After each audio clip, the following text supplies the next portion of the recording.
wal jaallanna garuu anis innis kan nama biraa taane.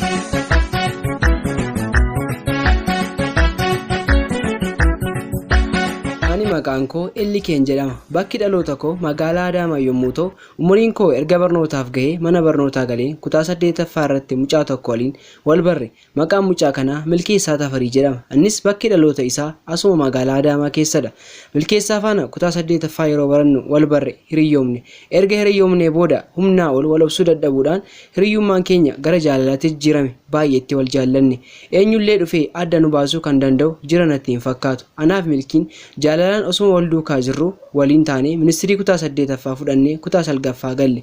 Turtii mana barnootaa keenyaa kanatti yeroo hundaa yeroo boqonnaa keenyaa wantoota hedduu waliin dabarsina. Milkiin bareedina isaa kana jedhee himuu hin danda'u. Onnee koo keessa cabsee galeera. Barnoota waliin baay'ee natti toleera. Bakkuman fedhii barnoota koof qabu isaafis kanaan ol fedhii isaafan qaba. Milkiin nama kaayyoo qabudha. Barnoota isaa illee seeraan kan hordofudha.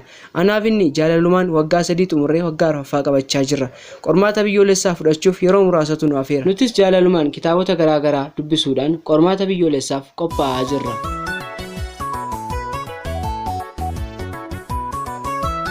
Yeroo nuti itti qormaata biyyoolessaa fudhannus ga'e qormaata keenya fudhannee haala gaariin kutaa 12ffaa xumurre. Sana booda qormaata keenya erga qoramne Milkiin walgaggeessaa jedhee wanta addaa tokko hiriyoota isaa waliin qopheessaniiru. Ani qophii kana irratti argamiin sirna walgaggeessaa keenya bifa namatti toluun walgaggeessine. Guyyichuma anaaf Milkeessaa waadaa akkas jechuun eegalle. Milkeessaan dura waadaa naaf galii jennaan yoon sirraa adda ba'ee nama bira dhaqe jireenya konaaf hin milkaa'in bakka deemutti gadda malee gammachuun na hin argatiin yoon gammades si waliin yoon gaddes si waliin jedheen waadaa galeefi. Innis anillee akkuma keedha sirraa adda yoon deeme deemsi konaaf hin milkaa'in har'as boris gara fuula duraatti jaalala keenyaaf ani amanamaadha jennee waadaa walii galle. Taatee kana booda guyyaan itti deebiin qormaata keenyaa dhufu gahee anis innis arganne inni gara yuunivarsiitii Jimmaa ani immoo Amboottiin sokke. Yuunivarsiitii garaagaraa nu ga'uusaatti baay'ee gaddineerra. Biyya gaafa goonne wal fakkaataa goonne garuu biyya garaagaraa nuuf laate. Egaa yuunivarsiitii garaagaraa yoo nu gahees jaalala keenya nu jalaa hin laaffis jennee barnoota keenya barachuuf bakka rimiddii keenyaa dhaqne.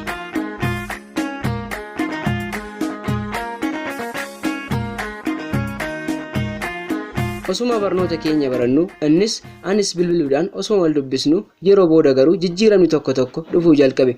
Turtii waggaa 2ffaa irratti immoo inni naaf bilbiluu dhaabe. Yoon bilbiles naaf kaasuu dide. Ani yeroo hundaa teekstii yoon barreesseef illee naaf hin deebisu. Gara biyya keenyaatti gaafa deebinu ijaan isa arguu hin dandeenye. Sababa tokko malee calluma jedhee adda narraa ba'e. Dura ani barnoota koo kaampaasii xumuree nama biraatti hin heerume. Innis nama biraa fuudhe.